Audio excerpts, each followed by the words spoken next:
Selamat datang di Kismis.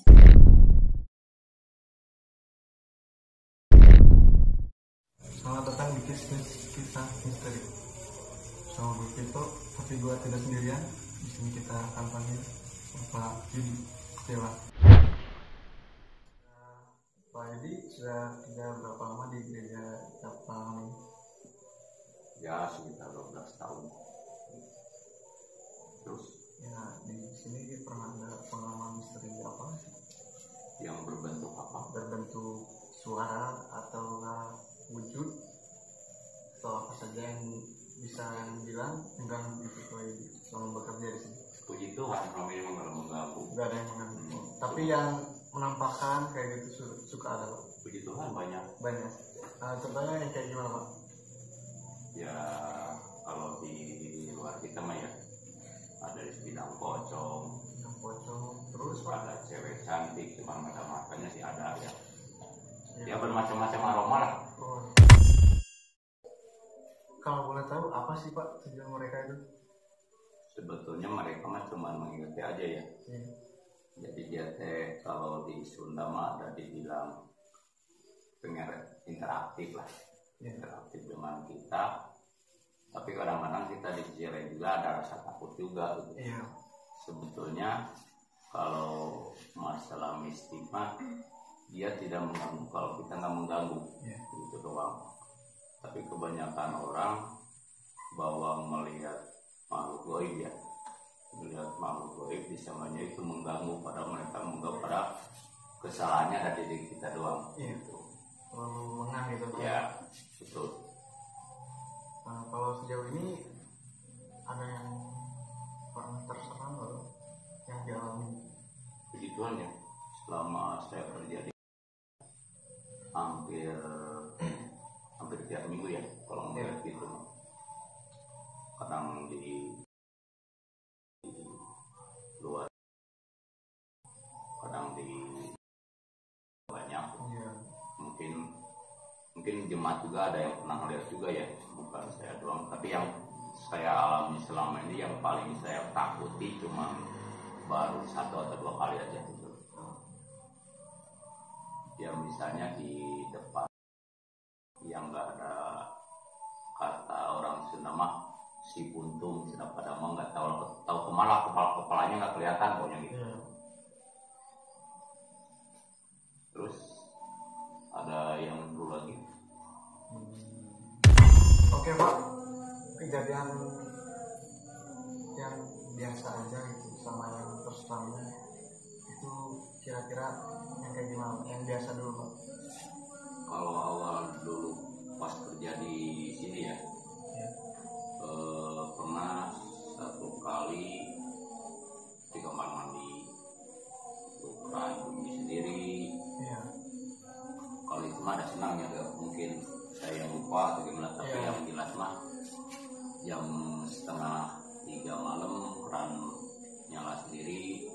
Terus di dalam ruangan melihat rambut panjang itu mungkin, tapi di secara pribadi sih nggak merasa takut ya. Ya. Soalnya kan lagi ngejalanin tugas, jadi biasa aja. Tapi yang terseramnya emang yang bukan terseram sih, yang menjengkelkan ya, yang menjengkelkan itu kamar mandi doang, Ya. yang mengganggu ke keran doang, yang lainnya masih enggak. Kalau buat mencelakai kitanya itu pernah nggak sih Pak? Sebetulnya kalau mencelakai sih doi belum pernah ya, belum ada kata bangsa makhluk halus mencelakai kita. Tapi yang jelas mah kitanya suka lengah, yang tadi saudara bilang lengah, itu takutnya udah melebihi gitu. Iya. Sebetulnya gitu kan cuma penampakan, udah sampai segitu doang. Cuman kita yang takut karena kita lari, Ya. nggak ngelihat arah gitu, di depan ada apa, ada lubang lah gitu, kesalahan Oh, kita yang sendiri. sering terjadi kecelakaan itu Ya. gara-gara kitanya juga ya Pak? Tapi selama saya di sini sih melihat itu biasa aja sih ya, cuman di enjoy aja, seperti hiburan aja gitu. Iya. Tapi yang nggak tahu kalau orang lain, kalau saya mah udah biasa ya samperin, ya dipeluk, ya itu sih udah hiburan lah. Biasa gitu. Iya. Kalau mau nih Pak, mau ketemu gitu dengan ada yang mau nampakin diri gitu, suka ada ininya nggak Pak, kode-kode alam itu Pak? Iya, emang ada sih. Suka ada ya Pak? Ada. Kadang-kadang suara jalan ya, jalan, kadang-kadang ke kursi juga. Itu pasti nunjukin wujudnya Pak? Apa? Puji Tuhan sih, puji Tuhannya kadang ada, kadang enggak, kadang bekasnya doang ada. Gitu. Tapi pengalaman saya di sini mah kebanyakannya ya puji Tuhan ngeliatin ya. Bentuknya begini. Kalau ya itu yang saya tadi bilang, yang sering nampakin mah itu cewek doang gitu. Ya. Katanya suka ngebelakangin gitu, bener itu Pak? Kalau gitu? Kalau sama saya mah enggak ya. Oh enggak langsung Ya, Pak? tahu cinta sama saya atau apa gitu ya. Cuman selama ini mah biasa menghadap ke saya, cuman mukanya sih enggak kelihatan. Iya, Gitu. Enggak terlalu, kadang ada orang mah ngebelakangin gitu ya.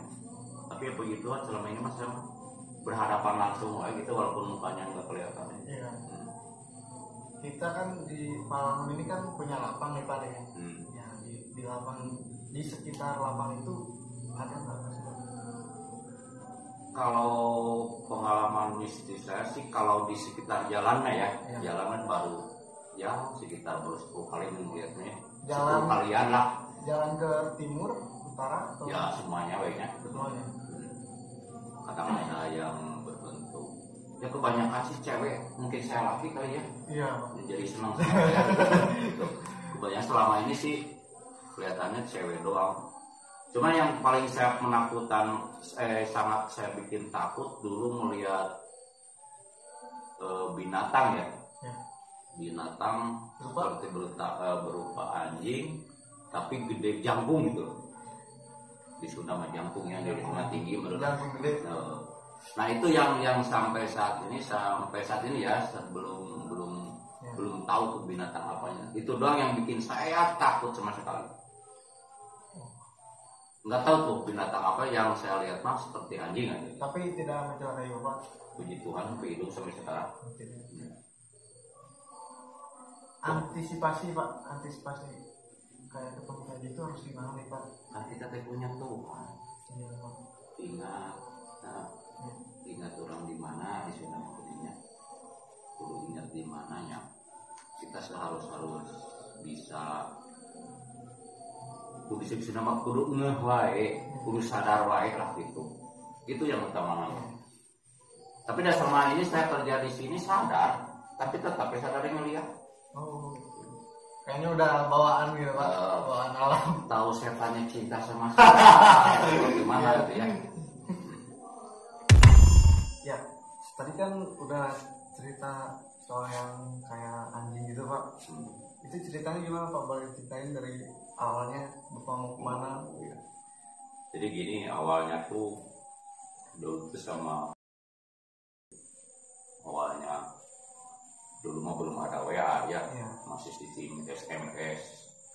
Nah ceritanya Pak Pendeta WA ke saya, SMS ke saya, katanya kan tuh anjing itu ramai ya di depan ruangan itu ramai. Nah pokoknya anjing sepala langon lah ya ke depan gedung ini semua. Nah pas saya keluar dapat SMS dari Pak Pendeta, saya emang awalnya melihat ada anjing yang tinggi besar, tapi saya nggak, cuman kan di pikiran saya nggak ngelihat ke mistiknya ya. Iya. Dulu kan saya senang di sini kan senang takol anjingnya. Iya. Gitu. Jadi di pikiran saya tuh cuman wah kalau ini dimasak berapa wajan gitu loh. Nah itu yang di pikiran saya. Cuman sudah deket ke depan, barulah saya tahu bahwa itu teh di luar logikanya.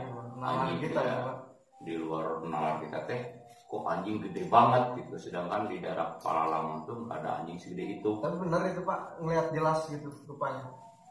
Ya buat apa saya ceritain kalau bohong ya. Oh. Ya, ya. Nah, ceritanya itu si anjing tuh lewat lah, tapi anjing yang ada di yang kecil-kecil tuh banyak ngeliatin dia lewat sampai ke ujung jalan lah ya, ke ujung jalan ke deket. Nah dari situ terus lurus, nah sampai nggak kelihatan gitu. Nah sampai itu nggak kelihatan, saya baru ke Pak Pendeta, ini binatang apa? Sebetulnya kata Pak Pendeta mah, itu mah anjing doang katanya. Ya. Tapi secara nalar kita nggak mungkin loh anjing setinggi hampir 1,5 meter ya, Iya. nggak ada. Itulah pengalaman yang begitu menakutkan, tapi ingin tahu gitu. Sudah lewat, sudah hilang ada gitu Pak? Ya, Oh, sudah langsung hilang. Pak, kita kan udah tadi cerita tentang mistis gitu. Semenjak Bapak kerja di gereja sini, ada nggak sih Pak gangguan ke keluarga gitu? Oleh makhluk tak kasat mata? Yang di nama gue ya. Iya. Jadi pertama saya kerja di sini sih ada sih gangguan. Memang itu juga pertamanya mah saya juga nggak begitu percaya ya. Kok di tempat di rimba ini ada makhluk goibnya, ternyata sudahnya saya masuk ada. Tapi yang bikin anehnya ke keluarga nggak mengganggu, nggak ganggu nggak apa, cuman yang diganggu itu saya lah Ya, yang paling. Bapak yang jadi target kedua. Ya itu yang rasa cinta itu mungkin. Iya. Rasa cinta mungkin jadi Nah perjalanan saya terus berjalan selama ngambil sampai 2 bulan 3 bulan ya gangguannya ada aja sih. Iya. Ya pertama itu saya bilang dari awal bahwa sering gangguan itu cuman ya gangguan dari ketawa, suara ayam Barang gitu Pak. ya, kalau barang-barang mah sering ya. Iya. Sampai sekarang juga banyak, cuma biasa aja sih. Iya. Tapi perjalanan dari 2009 saya ke sini ya paling fatalnya mah pernah ngalamin takut juga ya saya. Iya, sampai gitu, Pak. sampai ngerjain nyapu Iya. di depan gedung, sampai merasa takut juga, sampai diantar sama istri. Itu kejadian juga selama di sini kerja 12 tahun, baru 1 kali sih mengalami takut. Dan perjalanan itu tuh dari 2009 sampai sekarang emang terlalu banyak ya dibilangnya mistik itu gangguan. Tapi ya pernah juga saya lagi kerja diganggu, embel sama kain-pel dilempar, terus di ruangan operator juga pernah saya dipukul. Bahkan yang lebih mantap lagi, saya pernah dipukul sampai keluar darah. Nah itu yang lebih bagus itu. Di sekitar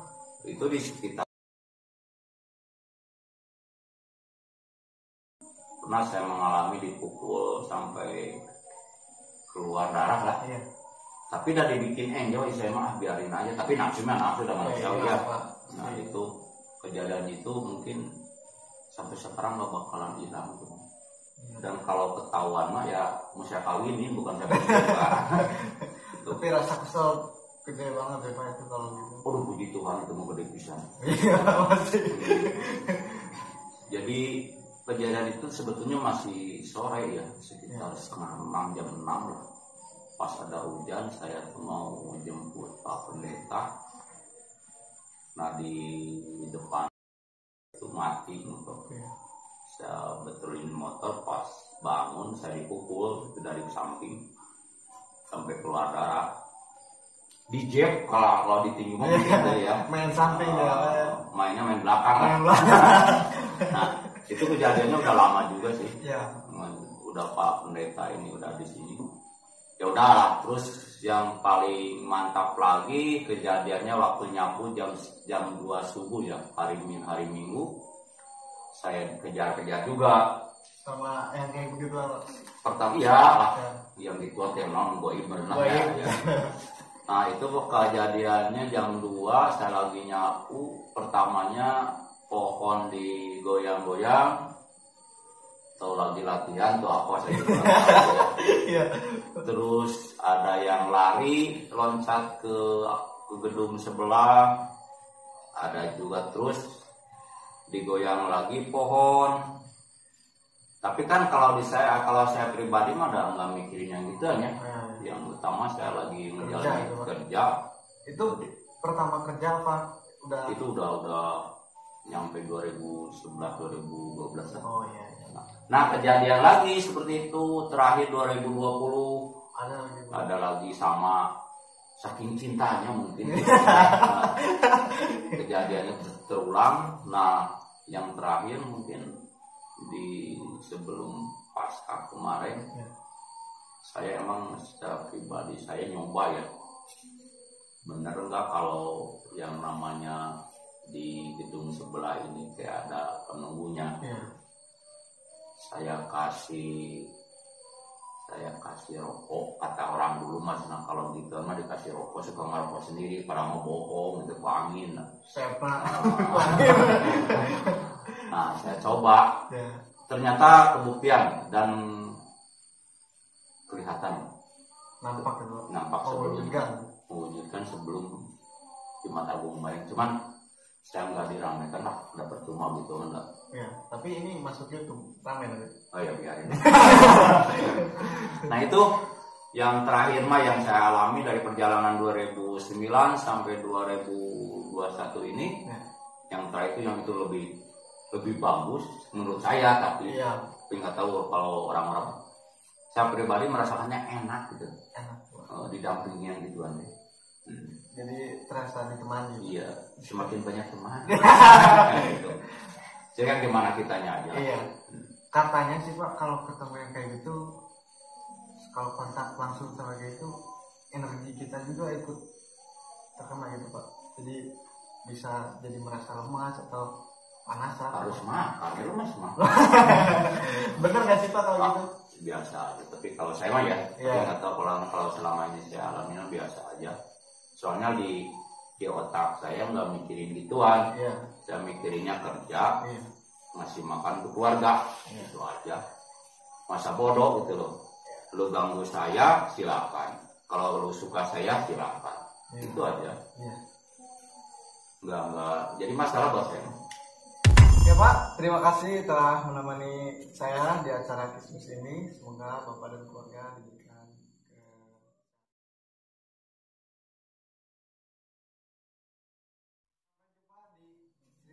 misteri selanjutnya.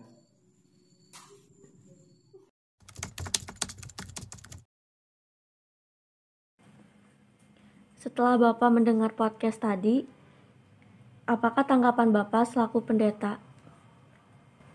Ya, pertama-tama saya tentunya mengapresiasi ya apa yang dilakukan oleh kalian sebagai kaum muda, dan juga mengapresiasi pengalaman yang ada yang dialami oleh Pak Yudi selaku pastor gereja. Tentunya ini pengalaman yang menarik dan unik yang bisa kita dengarkan bersama-sama. Dan pengalaman ini juga menjadi pengalaman yang sifatnya sebenarnya subjektif ya. Artinya bisa dialami oleh satu orang saja, atau juga malah bisa juga dialami oleh yang lain. Jadi bisa disebut sebagai sebuah pengalaman yang unik gitu. Nah, dari percakapan itu ada hal-hal yang bisa kita cermati bersama-sama, terutama tentang keberadaan dari makhluk-makhluk halus, makhluk-makhluk yang sebenarnya ada tapi tidak kelihatan gitu ya. Ada yang bisa ngelihat ataupun tidak, itu sebenarnya lebih kepada kita sendiri secara pribadi melihat kisah-kisah ini seperti apa gitu. Kalau untuk cara menyikapi terhadap hal-hal yang mistis itu bagaimana Pak? Ya, yang penting atau yang terutama adalah kembali kepada kita sebagai manusia, karena pada dasarnya kan kita adalah makhluk yang diciptakan Tuhan, makhluk yang boleh dikatakan makhluk yang sempurna, makhluk yang diciptakan dengan serupa dan segambar dengan Allah.